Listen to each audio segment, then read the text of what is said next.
সুপ্রিয় দর্শক, স্বাগত জানাচ্ছি। ভৌগোলিক দিক থেকে বাংলাদেশের গুরুত্ব অনেক বেশি। বিশ্বায়নের এই যুগে আকাশ, সড়ক কিংবা নৌ সব পথেই এই দেশের গুরুত্ব অপরিসীম। বিশেষ করে প্রাচ্য পাশ্চাত্যের মেলবন্ধনের জন্য বাংলাদেশকে বিশেষ দৃষ্টিতে দেখে বিশ্ববাসী। বাংলাদেশও ভৌগোলিক অবস্থানকে কাজে লাগিয়ে এগিয়ে যেতে চায়। তার অংশ হিসেবে ট্রান্স এশিয়ান রেলওয়ে নেটওয়ার্কের সাথে যুক্ত হচ্ছে বাংলাদেশ। এবার বাংলাদেশে নতুন আরও একটি রেল কানেক্টিভিটি গড়ে উঠছে, আর এটি হচ্ছে আন্তঃসীমান্ত সংযোগ। বাংলাদেশ যুক্ত হচ্ছে ট্রান্স এশিয়ান রেলওয়েতে। প্রশ্ন হচ্ছে, কোন কোন দেশকে ঘিরে এই প্রকল্প হচ্ছে, ট্রেনে করে কোন কোন দেশে যাওয়া যাবে, আর এই প্রকল্পে বাংলাদেশ যুক্ত হলে কি ধরনের সুবিধা পাবে? এসব প্রশ্নের উত্তর নিয়ে সাজিয়েছি এবারের পর্বটি। বিস্তারিত জানতে পুরো ভিডিওটি দেখুন। দর্শক, চলুন চলে যাই মূল ভিডিওতে।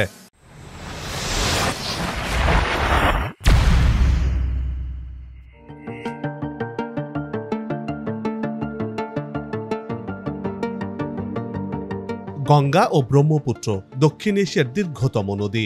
এই নদী দুটি বঙ্গোপসাগরে গিয়ে মিশেছে। এই বয়ে চলার পথে কালের পরিক্রমায় বঙ্গীয় বদ্বীপ গড়ে উঠেছে। এই গঙ্গা ব্রহ্মপুত্র মোহনা অঞ্চলে প্রায় ৩,০০০ বছর বা তারও আগ থেকে জনগোষ্ঠীর বসতি ছিল। ইতিহাসের নানা চড়াই উচ্চাই পেরিয়ে বর্তমানে স্বাধীন রাষ্ট্র বাংলাদেশ। সুজলা সুফলা শস্য শ্যামলা অপূর্ব প্রাকৃতিক সৌন্দর্যের দেশ এই বাংলাদেশ। গৌরবময় ইতিহাস, বৈচিত্র্যপূর্ণ বাঙালি জাতির রয়েছে নিজস্ব স্বকীয়তা। পৃথিবীর সবচেয়ে বড় বদ্বীপ হল এই বাংলাদেশ। ভৌগোলিক বিচারে বাংলাদেশের অবস্থান দক্ষিণ এশিয়ায়, ভারত ও মিয়ানমারের মাঝখানে, যা ভৌগোলিকভাবে খুবই গুরুত্বপূর্ণ।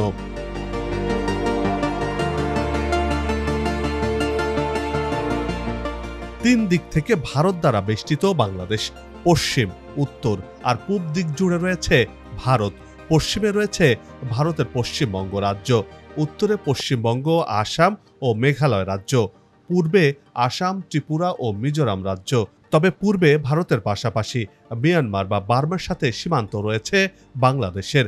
দক্ষিণে রয়েছে বঙ্গোপসাগর। বাংলাদেশের স্থল সীমান্ত রেখার দৈর্ঘ্য ৪,২৪৬ কিলোমিটার, যার ৯৪% ভারতের সাথে এবং বাকি ৬% মিয়ানমারের সাথে।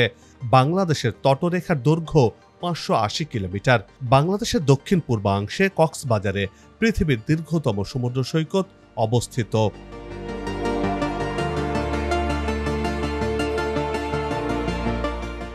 প্রাচীন কাল থেকে ভারত উপমহাদেশে যোগাযোগ ব্যবস্থায় নদীপথের গুরুত্ব থাকলেও কালক্রমে রেলপথের আবির্ভাব সমগ্র উপমহাদেশেই অভাবিত উন্নয়ন ঘটিয়েছে।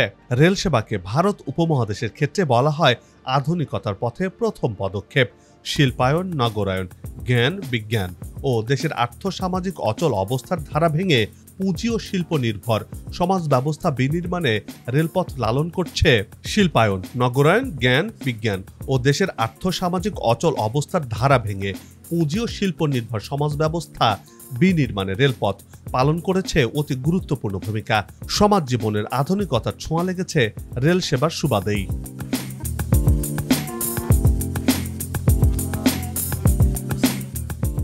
বাংলাদেশ রেলপথের কার্যক্রম শুরু হয় ব্রিটিশ শাসন আমলে 1862 সালে। ইস্ট বেঙ্গল রেলওয়ে নামের কোম্পানি 1862 সালের 15 নভেম্বর চুয়াডাঙ্গার দর্শনা থেকে কুষ্টিয়ার জগতী পর্যন্ত প্রথম বাংলাদেশে রেলপথ স্থাপন করে। এরপর ধাপে ধাপে বাংলাদেশের বিভিন্ন এলাকায় রেলপথ নির্মিত হয়। ব্রিটিশ শাসন আমলে বাংলাদেশে 2606.59 কিলোমিটার রেলপথ স্থাপন করা হয়।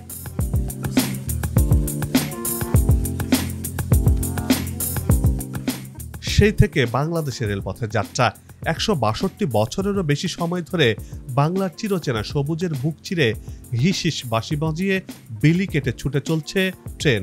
একসময় খুঁড়িয়ে খুঁড়িয়ে চলা রেলওয়ে বর্তমানে দুর্বার গতিতে এগিয়ে চলছে।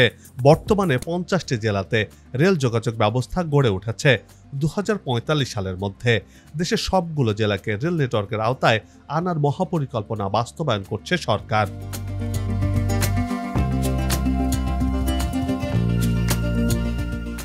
রেলওয়ের দীর্ঘমেয়াদী পরিকল্পনার অংশ হিসেবে নতুন রেলপথ নির্মাণ ও সংস্কার, রেলপথকে ডুয়েল গেজে রূপান্তর করা, নতুন ও বন্ধ রেল স্টেশন চালু, নতুন ট্রেন সার্ভিস চালু, কম্পিউটার বেসড সিগন্যালিং ব্যবস্থা চালু এবং ট্রেনের নতুন কোচ সংগ্রহ অব্যাহত রেখেছে সরকার। নতুন নতুন জেলাকে রেল নেটওয়ার্কের আওতায় এনে অভ্যন্তরীণ রেল যোগাযোগ ব্যবস্থার উন্নয়ন সহ আন্তর্জাতিক রেল যোগাযোগের সাথে যুক্ত হতে চায় বাংলাদেশ। বিশেষ করে trans Asian rail network, SAARC rail network প্রতিষ্ঠায় সরকারের প্রচেষ্টা দৃশ্যমান।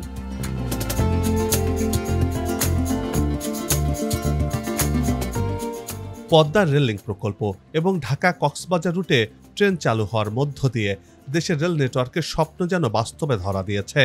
রেল লাইনের মধ্যে অন্যতম একটি রুট হল দোহাজারী রামু কক্সবাজার ঘুমধুম রেলওয়ে প্রকল্প, যার প্রথম অংশ দোহাজারী থেকে কক্সবাজার পর্যন্ত ট্রেন চালু হয়েছে। আগামীতে ঘুমধুম পর্যন্ত রেল লাইন নির্মাণের পরিকল্পনা রয়েছে। যোগাযোগ বিশেষজ্ঞরা বলছেন, কক্সবাজার ঘুমধুম রেলপথের কাজ শেষ হলে বাংলাদেশ ট্রান্স এশিয়ান রেল নেটওয়ার্কের পথে আরও এক ধাপ এগিয়ে যাবে।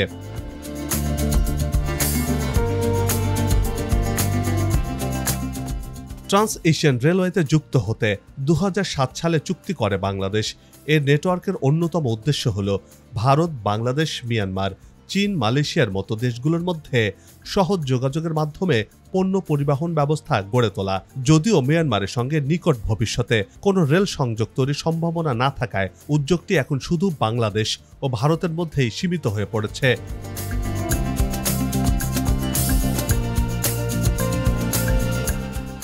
মিয়ানমারের সঙ্গে সংযোগ না থাকায় চীন, মালয়েশিয়ার মতো দেশগুলোর সঙ্গে বাংলাদেশে সংযুক্ত হওয়ার সম্ভাবনা ক্ষীণ হয়ে এসেছে। ট্রান্স এশিয়ান রেলওয়েতে যুক্ত হতে বর্তমানে ভারত বাংলাদেশ সংযোগ করিডোরে যাচ্ছে। এর মাধ্যমে বাংলাদেশ ট্রান্স এশিয়ান রেলওয়েতে যুক্ত হওয়ার পথে অনেকটা পথ এগিয়ে যাবে বলে মনে করছেন বিশেষজ্ঞরা।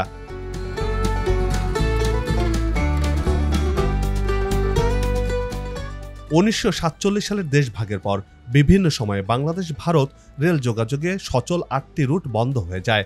দীর্ঘদিন বন্ধ থাকার পর 2008 সালে বাংলাদেশের তৎকালীন তত্ত্বাবধায়ক সরকারের আমলে চালু হয় দর্শনা গ্যাদে রুটটি। পরবর্তী সময়ে আরও 4টি বন্ধ রুট সচল হয়েছে। বর্তমানে 5টি রুটে বাংলাদেশ ও ভারতের মধ্যে ট্রেন চলাচল করছে। 3টি যাত্রীবাহী ইন্টারচেঞ্জ, বাকি 2টি হচ্ছে পণ্যবাহী। অবশিষ্ট 3টি রুট সচল করার পাশাপাশি নেওয়া হয়েছে নতুন করে আরও 2টি রুট তৈরির উদ্যোগ। এরই মধ্যে বাংলাদেশের ওপর দিয়ে রেল ট্রানজিট সুবিধা পেতে আনুষ্ঠানিকভাবে প্রস্তাবও দিয়েছে ভারত।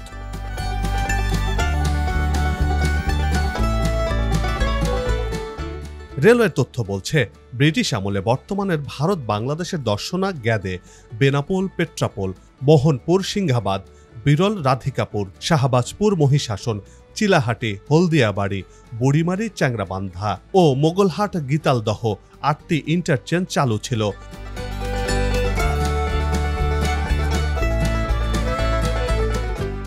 এসব ইন্টারচেঞ্জ দিয়ে Darjeeling mail, Surma mail, Assam mail, north Bengal express, Barisal express, Chattogram express, Dhaka mail বা east Bengal express, Katihar passenger, Amnura passenger ও জয়ন্তী প্যাসেঞ্জার 10টি ট্রেন চলত। বর্তমান নিয়ম অনুযায়ী ভারতীয় ট্রেন সীমান্তে আসার পর বাংলাদেশি ইঞ্জিনে বাংলাদেশের অভ্যন্তরে প্রবেশ করে। বাংলাদেশি লোকোমাস্টার বা চালক তা চালিয়ে আনেন। ফিরে যাওয়ার সময়ও একই নিয়ম অনুসরণ করা হয়।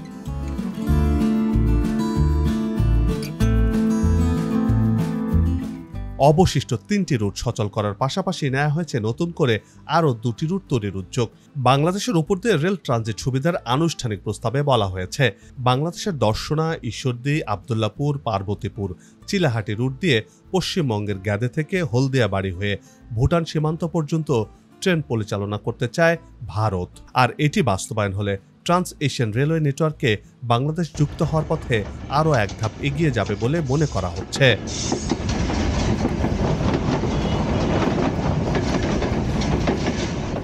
এই বিষয়ে যোগাযোগ ও আন্তর্জাতিক সম্পর্ক বিশেষজ্ঞরা বলছেন, এ ধরনের কানেক্টিভিটি বাংলাদেশের অর্থনৈতিক অবকাঠামোর বড় একটি অংশকে শক্তিশালী করবে।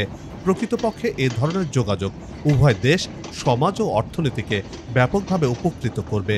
তবে এ ধরনের কানেক্টিভিটির পাশাপাশি উপ আঞ্চলিক ট্রানজিট ব্যবস্থায় ভুটান ও নেপালে যোগাযোগের ক্ষেত্রে বাংলাদেশ সুযোগ পাবে। আর এই কানেক্টিভিটির মাধ্যমে উপমহাদেশ, বিশেষ করে বাংলাদেশ, ভারত, নেপাল ও ভুটানের সাথে রেল নেটওয়ার্ক গড়ে তুলতে বড় ধরনের ভূমিকা রাখবে। আর এটি করতে পারলে সহজেই পণ্য পরিবহন সহ যাত্রী পরিবহন করা যাবে। অন্যদিকে প্রতিবেশী কোনো দেশ যদি বাংলাদেশের রেলপথের উপকারভোগী হতে চায় তাহলে অবশ্যই এর জন্য উপযুক্ত মূল্য পরিশোধ করতে হবে বলে মনে করছেন বিশেষজ্ঞরা।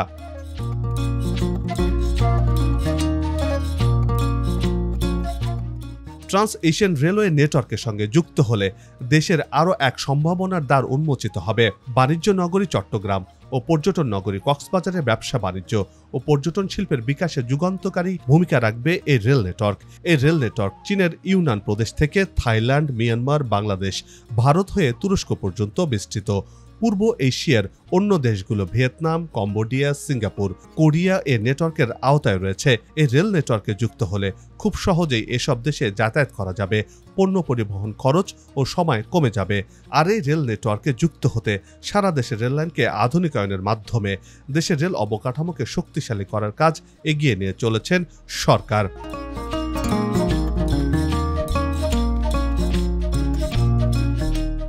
সবাই মিলে গাছ লাগাই, দেশের পরিবেশকে বাঁচাই। আসুক নতুন দিন, লাগু খাওয়া উন্নয়নের পালে, এমন প্রত্যাশা রেখেই পর্ব থেকে বিদায় নিচ্ছি।